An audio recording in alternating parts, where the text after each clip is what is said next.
Akashvani Adilabad 100.2 FM మనస్సు నిండా.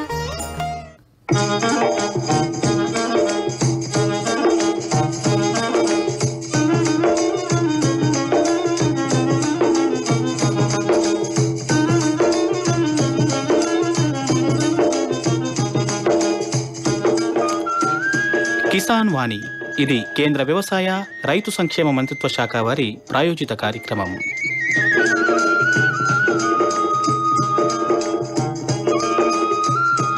వ్యవసాయదారులకు అక్కరకచ్చే ముచ్చట్లు నేర్పించే కార్యక్రమం.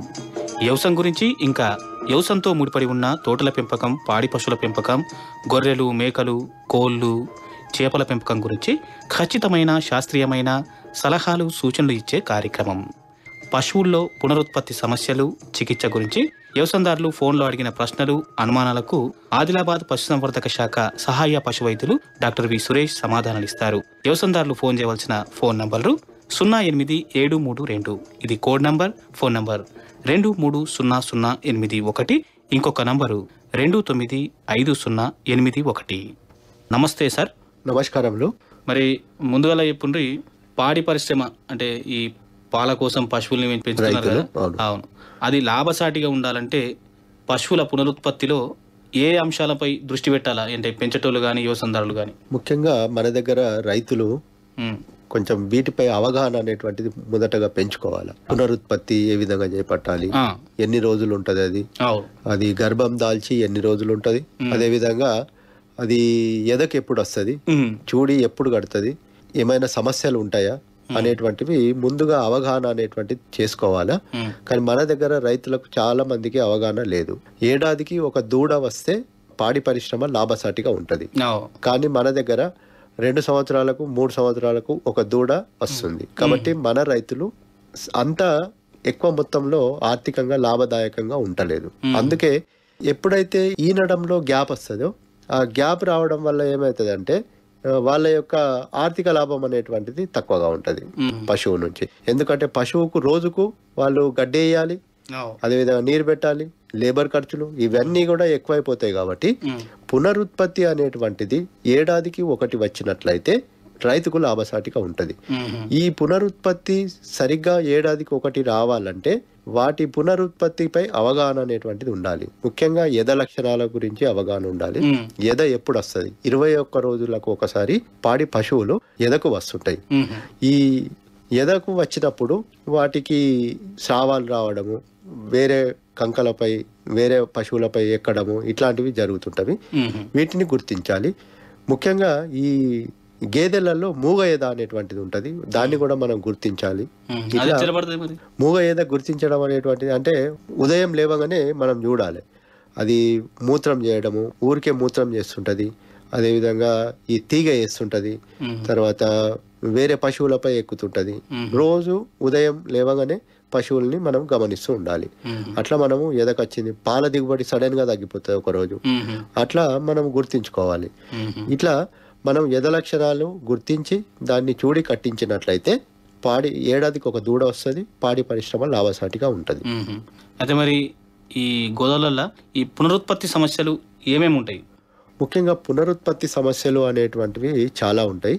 పునరుత్పత్తి సమస్యలలో చూసుకున్నట్లయితే ఈ మూగ ఎదని గుర్తించకపోవడము, అదేవిధంగా గర్భకోశం వాపు రావడము, గర్భకోశం నుండి నెత్తురు రావడము అంటే రక్తం వస్తుంటది, అదేవిధంగా గర్భకోశం నుండి చీము రావడము, అదేవిధంగా 21 రోజుకు ఎదకు రాకపోవడము, ఇట్లా ఏదైతే అండాశయాలు ఉంటాయో అండాశయాలలో సిస్ట్ రావడము అంటే ఒక తిత్తి లాంటిది పెరగడం వల్ల అవి కూడా ఈ సమస్యలు అనేటువంటివి వస్తుంటవి. అదేవిధంగా కొన్ని బ్యాక్టీరియా వ్యాధులు ఉంటాయి, ఆ వ్యాధులు అనేటువంటివి వస్తుంటాయి. బ్యాక్టీరియా వ్యాధులు, వైరస్ వ్యాధులు ఇట్లాంటివి రావడం అనేటువంటివి ఎక్కువ. గర్భకోశం అనేటువంటిది అది ఓపెన్ గా ఉంటది, ఎందుకంటే ఎదకు ఎప్పుడైతే వస్తుంటదో అప్పుడు ఓపెన్ గా ఉంటది. కాబట్టి ఈ పాడి పశువులు ఏం చేస్తాయంటే ఎదకు వచ్చినప్పుడు కూడా నీళ్లలో పండుకోవడం అనేటువంటిది గమనిస్తుంటాం మనం. బురద నీళ్లలో వండుకుంటవి. ఆ బురద నీళ్లలో వండుకున్నప్పుడు ఏమైతాయంటే క్రిములు అనేటువంటివి లోపలికి వెళ్ళిపోవడం జరుగుతుంది. ఇట్లా గర్భకోశ వ్యాధులు అనేటువంటివి కూడా వస్తుంటాయి. మరి దీనికి చికిత్స ఏమన్నా ఈ గర్భకోశపు వ్యాధి వస్తే? గర్భకోశ వ్యాధులు ముఖ్యంగా మనము చాలా రకాలుగా ఉంటవి. ముఖ్యంగా ఈ గర్భకోశపు వాపు అనేటువంటిది ఒకటి. అదే విధంగా ఈ తిరిగి ఎదకు రావడం, అంటే ఊరికే 21 రోజుకు ఒకసారి క్రాస్ చేసినా మళ్ళీ ఎదకు రావడం అనేటువంటిది జరుగుతుంటది. అదే విధంగా బ్రూసిల్లోసిస్ అనేటువంటి వ్యాధి, విబ్రియోసిస్ అనేటువంటి వ్యాధి, తర్వాత ట్రైకోమోనియాసిస్ అనేటువంటి వ్యాధులు. ఇట్లా మళ్ళా ఈనిన తర్వాత 2 గంటల్లో మాయ పడిపోవాలి, కానీ మాయ పడకపోవడం అనేటువంటిది జరుగుతుంటది. దాని ద్వారా ఏమైతుందంటే బ్యాక్టీరియా అనేటువంటిది ఎక్కువగా పెరిగిపోయి ఈ గర్భకోశపు వాపు, చీము ఇట్లాంటివి రావడం అనేటువంటివి జరుగుతుంటవి. కాబట్టి ఈ గర్భకోశ వ్యాధులలో ముఖ్యంగా మనకు అబార్షన్స్ కూడా అవుతుంటాయి. ఏదైతే బ్రూసిల్లోసిస్ అనేటువంటిది ఉంటుందో అది, తర్వాత విబ్రియోసిస్, ట్రైకోమోనియాసిస్ ఇట్లాంటి వాటిలలో గర్భస్రావాలు అనేటువంటివి కూడా జరుగుతుంటవి. మరియు ఏదైతే మనము ఈ పోషకాహార లోపం ఉంటుందో, విటమిన్ ఏ అనేటువంటిది ఎక్కువ కావాలా, అదేవిధంగా ఏదైతే ఈస్ట్రోజన్ హార్మోన్ ఉన్నదో అది సరిపడంత అండాశయం నుంచి రిలీజ్ కానప్పుడు కూడా ఈ ఎదకు రాకపోవడం అనేటువంటిది జరుగుతుంటది. దాన్ని మనం అనిష్టం అంటుంటాం. ఇట్లాంటి ఈ అనేటువంటివి ఉంటవి. వ్యాధులలో ముఖ్యంగా మనం ఎండోమెట్రైటిస్, గర్భకోశపు వాపు, అదేవిధంగా విబ్రియోసిస్, బ్రూసిల్లోసిస్, ట్రైకోమోనియాసిస్ అనేటువంటి వ్యాధులు ఎక్కువగా ఉంటాయి. అయితే మరి ఇప్పుడు పశువులలో ఈ తిరిగి పొరడడం అంటే ఏమిటి, దీని గురించి చెప్పండి. ముఖ్యంగా ఇప్పుడు మన పాడి పశువులు, ఆవులు కానీ గేదెలు కానీ ప్రతి 21 రోజుకు ఒకసారి ఎదకొస్తుంటాయి. ఈ సైకిల్ ఉంటది వీటిలలో. ఎదకు వచ్చినప్పుడు అది అండం విడుదలైనట్టు లోపల. అండం విడుదలైనప్పుడు దానికి మనకు 24 గంటల సమయం ఉంటది. ఆవులలో 24 గంటలు, గేదెలలో 36 గంటల సమయం ఉంటది. ఈ సమయంలో మనము దున్నతోని గాని లేకపోతే కృత్రిమ గర్భధారణ గాని చేసినట్లయితే చూడి కట్టడం జరుగుతుంది. ఒకవేళ మనము క్రాసింగ్ వేయించిన, అంటే దున్నతోని క్రాసింగ్ వేయించిన, చూడి కట్టిపించిన, కృత్రిమ గర్భధారణ చేసిన, అది మళ్ళీ 21 రోజుకు తిరిగి ఎదకొస్తుంటది.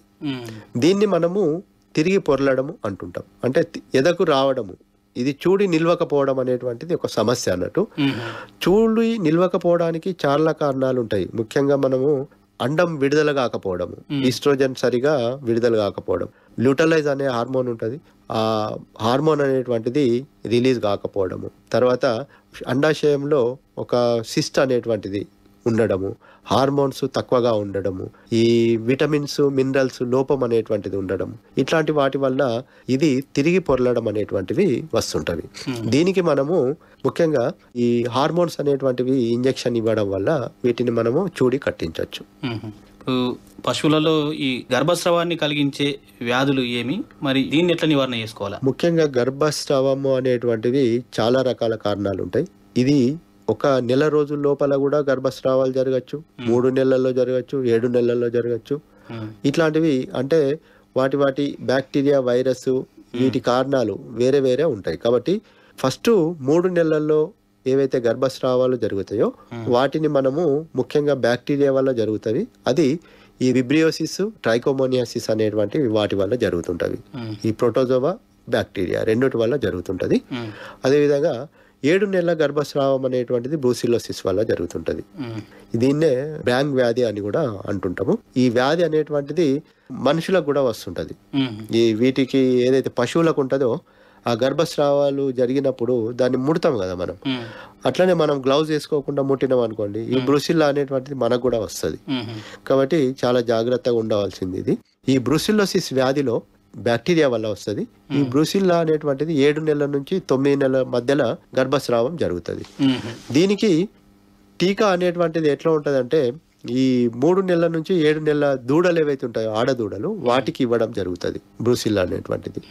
ఈ గర్భస్రావం జరిగినప్పుడు వీటిని మనం డైరెక్ట్ గా చేత్తో ముట్టకుండా గ్లౌజెస్ వేసుకొని దాన్ని బయట పడేయడం అనేటువంటిది చేయాలి. ఇది దున్నపోతులలో కూడా ఉంటది. వాటిని మనం చికిత్స చేయడం అనేటువంటిది చేయాలి. మరి ఇప్పుడు ఒక రైతు ఫోన్ చేసిండు, వారితో మాట్లాడదాం. హలో, నమస్తే అండి. నమస్కారం సార్. నమస్కారంలో మీ ఊరు పేరు చెప్పండి, మీ సమస్య చెప్పండి. సార్ నాది అనంతపురం జిల్లా కృష్ణంరెడ్డిపల్లె. నా పేరు పోలేరయ్య. అవును, పోలేరయ్య సార్. మా ఆవులు వచ్చేసి హెచ్ఎఫ్ రకం సార్. ఓకే. అంటే గర్భము ఫెయిల్యూర్ అవుతున్నాయి సార్. ఎన్నిసార్లు ఇంజక్షన్ వేసినా గానీ ఫెయిల్యూర్ అవుతున్నాయి. గ్రామీణ ప్రాంతంలో నాటు పద్ధతి అంటే ఎదకొచ్చినప్పుడు మామూలుగా ఒక మంచి బలిష్టమైన ఎద్దుతో గానీ గిత్తతో గానీ దాటిస్తున్నాం సార్. దాటినప్పుడు కొన్ని బాగా నిలుస్తున్నాయి చూడి. ఈ డాక్టర్లు మన గోపాలమిత్ర వీళ్ళతో ఇంజక్షన్ లేపిస్తుంటే కొన్ని కట్టలేదు సార్. అంటే ఒక్క విషయం మీరు ఏమనుకున్నారంటే ముఖ్యంగా ఎదకొచ్చినప్పుడు మనము డాక్టర్ తో ఇంజక్షన్ వేయించినప్పుడు తీసుకోవాల్సిన జాగ్రత్తలు 2 ముఖ్యమైన చెప్పండి సార్. చెప్తారు. ఇప్పుడు మీకు ఈ ఎదకు వస్తుంది కదా, ఎదకు వచ్చినప్పుడు 24 గంటల సమయం ఉంటది అది ఆవులలో. 24 గంటల సమయంలో మనము 12 గంటల తర్వాత కృత్రిమ గర్భధారణ చేపించాలి. అంటే మొదటగా వచ్చే ఏదైతే ఉంటుందో అది వాటిలలో స్రావాలు ఏదైతే ఉంటాయో పల్చగా ఉంటాయి, అవి పడిపోతాయి. తర్వాత 12 గంటల తర్వాత చిక్కగా అవుతాయి. 18 గంటల నుంచి 24 గంటలలో ఇంత మనం కృత్రిమ గర్భధారణ చేస్తే అది నిలుస్తుంది. అప్పుడు ఏమవుతుందంటే సార్ మూత్రం ఎక్కువ పోస్తా ఉంటాయి సార్ ఈ పశువులు. అవును, మూత్రం ఎక్కువ వస్తుంటాయి. అప్పుడు ఏమవుతుందంటే సార్ కొంచెం అంటే మేము దాదాపు 2 కిలోమీటర్లు పశువులు తీసుకెళ్లి వేరే పశు వైద్యశాలలో ఇంజక్షన్ వేసుకొని మళ్ళీ తిరిగి 2 కిలోమీటర్లు అంటే పోయినప్పుడు 2 కిలోమీటర్లు వచ్చినప్పుడు 2 కిలోమీటర్లు నడిపించడం వల్ల సమస్య ఉందా? అంటే ఇంజక్షన్ వేసిన తర్వాత అరగంట అక్కడే వెయిట్ చేసి నిదానంగా వచ్చేది మంచిదా? అరగంట కాదు, అసలు మీ ఇంటి దగ్గరనే వేయించుకోవాలి కృత్రిమ గర్భధారణ. దాన్ని బయటకు తీయడం వల్ల ఏమైతుందంటే ఒక హార్మోన్ రిలీజ్ అవుతుంది, ఎఫినెఫ్రిన్ అనేటువంటి హార్మోన్ రిలీజ్ కావడం వల్ల అది భయపడుతుంటది. దానివల్ల హార్మోన్ రిలీజ్ అయిపోయి ఇది కట్టకపోవడం, కట్టు నిల్వది. అందుకు మీరు బయటకు తీసుకుపోకుండా దాన్ని ఉరికి పీయడం అనేటువంటిది చేయొద్దు. పశువుని నీడలో కట్టేయాలి, చల్లగా ఉంచాలి, వీపు పైన నీళ్ళు వేయాలి, చల్లటి నీళ్ళు వేస్తూ ఉండాలి. అదే విధంగా మనం వేరే పశువుల దగ్గర ఉంచొద్దు. అది ఏదైతే వేరే పశువులు ఉంటాయో అది భయం అనేటువంటిది వస్తుంటది వాటికి. అంటే 2 కిలోమీటర్లు ఎందుకు పోవాల్సి అంటే ఇంటి దగ్గరికి అయితే గోపాలమిత్ర వస్తాడు, అదే డాక్టర్ దగ్గరికి అయితే సర్జన్ ఉంటాడు సార్ అక్కడ. సార్ అవునవును, ఆయన అయితే బాగా నైపుణ్యంగా ఇంజక్షన్ వేయగలడు అని మా నమ్మకం అంతే. అయితే మీరు సాయంత్రం వరకు ఉంచుకోవాలి అక్కడేనా సార్? సాయంత్రం వరకు ఉంచి సాయంత్రం తర్వాత మెల్లగా తీసుకొచ్చినట్లయితే దానికి గర్భం అనేటువంటిది నిలుస్తుంది. సార్ ఆ రోజు ఇంజక్షన్ వేయించిన రోజు ఎలాంటి మేత వేయాలి సార్? అంటే పచ్చి మేత, ఒట్టి మేత రెండో ఏదన్నా వేయచ్చు. పచ్చి మేత వేయచ్చు, ఎండు మేత వేయచ్చు. కాకపోతే దాన్ని పశువుని ఉరికిపించడం అనేటువంటిది చేయొద్దు. మంచిదండి పోలేరయ్య గారు, మంచి ప్రశ్న అడిగిండ్రు. మంచి విషయం తెలియజేసేందుకు మీకు ధన్యవాదాలు. చెప్పండి మరి సురేష్ సార్ గారు, ఈ ట్రైకోమోనియాసిస్ రోగం గురించి చెప్పండి. మరి ఇది ఏం చేస్తుంది, ఎట్లా నష్టం చేస్తుంది? ఈ ట్రైకోమోనియాసిస్ అనేటువంటిది ఒక ప్రోటోజోవా. ఈ ట్రైకోమోనియాసిస్ అనేటువంటి వ్యాధి ఒకవేళ ఈ వీటికి పశువులకు వచ్చింది అనుకోండి, అంటే చూడి పశువులకు, అది 3 నెలల గర్భం అనేటువంటిది ఎప్పుడైతే ఉంటుందో అప్పుడు ఇది గర్భస్రావం జరుగుతుంది, అబార్షన్ అయిపోతుంది. దీన్ని మనం ట్రైకోమోనియాసిస్ అంటుంటాం. ఈ ట్రైకోమోనియాసిస్ ఒకవేళ మనకు ఉన్నట్లయితే వాటికి చికిత్సలో మనము మెట్రినిడజోల్ అనేటువంటి మందుల్ని గర్భాశయం లోపల ఒక 3 నుంచి 5 రోజులు ఎక్కించినట్లయితే చూడి కట్టిన తర్వాత అది నిలవడం అనేటువంటి జరుగుతుంది. గర్భస్రావం జరగకుండా మనం చూసుకోవచ్చు.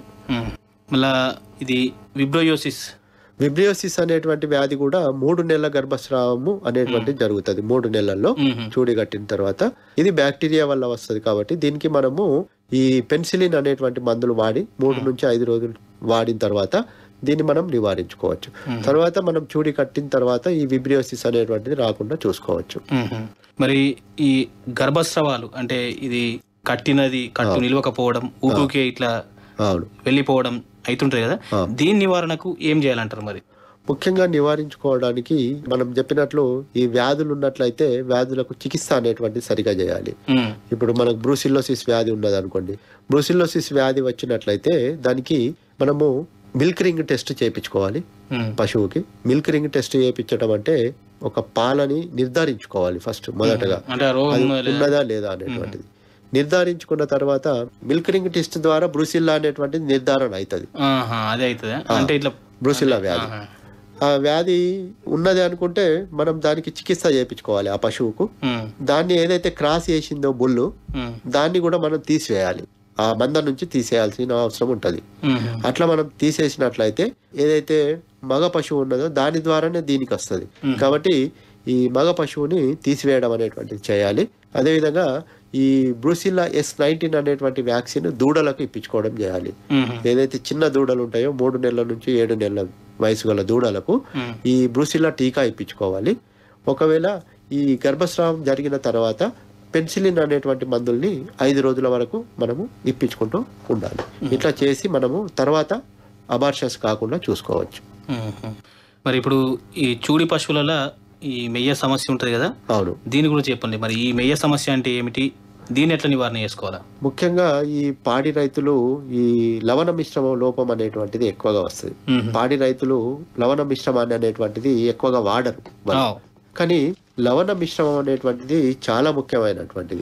లవణ మిశ్రమం ద్వారా, ఎందుకంటే పాలలో ఎక్కువ కాల్షియం వెళ్ళిపోతుంది కాబట్టి, ఈ కాల్షియం అదే విధంగా వేరే ధాతువులు వెళ్ళిపోతాయి కాబట్టి లవణ మిశ్రమాన్ని వాడడం వల్ల ఈ గొడ్డుమోతు సమస్య ఏదైతే ఉంటుందో అది నివారించుకోవచ్చు. అదే విధంగా మెయ్య వేయడం అంటుంటాం, ప్రొలాప్స్, ఈ గర్భసంచి బయటకు రావడం జరుగుతుంది కొన్నిట్లలో. ఈ గర్భసంచి బయటకు రావడము అనేటువంటిది ముఖ్యంగా మనం సెలీనియం ధాతువు అనేటువంటి లోపం వల్ల వస్తుంటది. కాబట్టి ఈ లవణ మిశ్రమాన్ని రోజు 50 గ్రాములు ఉదయం 50 గ్రాములు సాయంత్రం వేసినట్లయితే దీన్ని మనం నివారించుకోవచ్చు. అయితే ఇప్పుడు మనం చూస్తుంటాం ఊళ్ళల్లో, అవును, ఈనిన వెంటనే గోదలకు మాయ పడది. అవును, ఈ మాయ పడకుండా ఉండడానికి గల కారణం ఏమి, మరి ఈ సమస్యని ఎట్లా తగ్గించుకోవాలా? ముఖ్యంగా ఇది మనం లవణ మిశ్రమం వేసుకున్నట్లయితే మాయ పడకపోవడం అనేటువంటిది తగ్గించుకోవచ్చు. ఇది 2 గంటలలో, ఈనిన తర్వాత 2 గంటలలో పడిపోవాలి. ఒకవేళ పడనట్లయితే 12 గంటల తర్వాత 24 గంటల్లో మనము దీన్ని తీసివేయాలి. తీసివేసిన తర్వాత దానికి మెట్రినిడజోల్ అనేటువంటి మందుల్ని లేకపోతే బోలస్ ని లోపల గర్భసంచిలో ఉంచినట్లయితే దీన్ని మనము క్లీన్ చేసుకోవచ్చు. అదేవిధంగా ఎండోమెట్రైటిస్, పయోమెట్రా రాకుండా చూసుకోవచ్చు. అయితే మరి ఇంకా ఈ చుడికి సంబంధించి, ఇంకా ఈ పునరుత్పత్తికి సంబంధించిన సమస్యలు ఏమన్నా ఉంటే వ్యవసాయదారులు కానీ పెంపకందారులు కానీ ఫోన్లో అడిగే అవకాశం ఉంటుంది కాబట్టి మీ ఫోన్ నంబర్ చెప్పు. నా ఫోన్ నంబరు 9866 38269. డాక్టర్ సురేష్ గారి నంబర్ మళ్ళొకసారి చెప్తున్నాం, రాసుకోండి. 9866383869. చాలా మంచిదండి డాక్టర్ సురేష్ గారు. ఈ కిసాన్ వాణి కార్యక్రమంకి వచ్చి ఈ పశువుల్లో పునరుత్పత్తి సమస్యలు, చికిత్స గురించి మంచిగా చెప్పిండ్రు. ఈ కార్యక్రమానికి వచ్చినందుకు మీకు ధన్యవాదాలు. ధన్యవాదములు. ఆకాశవాణి ఆదిలాబాద్ 100.2 FM మనస్సు నిండా.